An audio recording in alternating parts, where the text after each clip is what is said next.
Selena Gomez is disabled, but you won't hear anyone else call her this. Hey y'all, my name is Jessica Jordan, also known as the Rolling Explorer. I make content about my life as a disabled woman, and today I'm gonna spill the accessibility on what Selena Gomez's recent interview with Fast Company means for the disability community. Recently, Selena Gomez was interviewed for a beautiful and insightful profile. While the piece primarily focuses on her company Rare Beauty and her social media success, she also talks a bit about her bipolar disorder and lupus diagnosis and why she kept them a secret for so long. She said that from a young age, she's always been a people pleaser with a lot of responsibility. And oftentimes, because of this, she felt like she had to hide her true self and walk on eggshells in order to maintain her fame and keep working. So essentially what Selena is alluding to here is the idea that admitting that you have any form of disability, whether it be a mental health condition, a chronic illness, or something very visible and physical like me, makes you unemployable and undesirable in our society. This is something that the disability community faces every single day.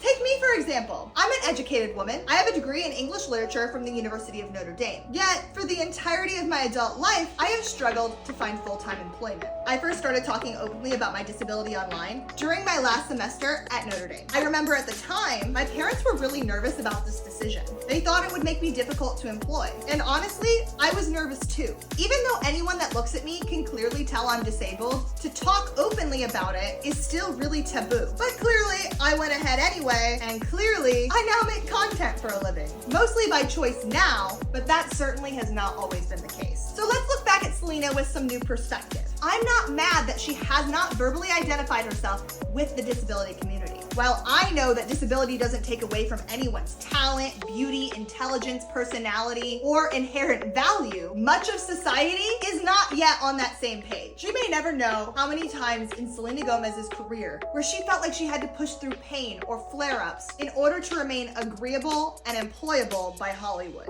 And that's a shame for so many different reasons. On the one hand, it's a shame because her influence maybe could impact more of society as a whole and help people's perspectives change a little bit quicker. But more importantly, it makes me sad that she's ever been put into a position where she had to do that. Because I've done it before. I think most disabled people have done that before. We've tried to make ourselves less disabled in order to fit into this very strong, able gaze that is built into our society. And sometimes we can muster it, and sometimes we can't. Disability is not the problem. Lack of accessibility, lack of understanding, lack of humanity, lack of empathy, and ultimately our collective drive and ambition in our capitalist society is what's to blame. But that's a whole cup of tea that we'll have to spill another day. If you enjoyed this video, be sure to like and follow for more, and I'll see you next time.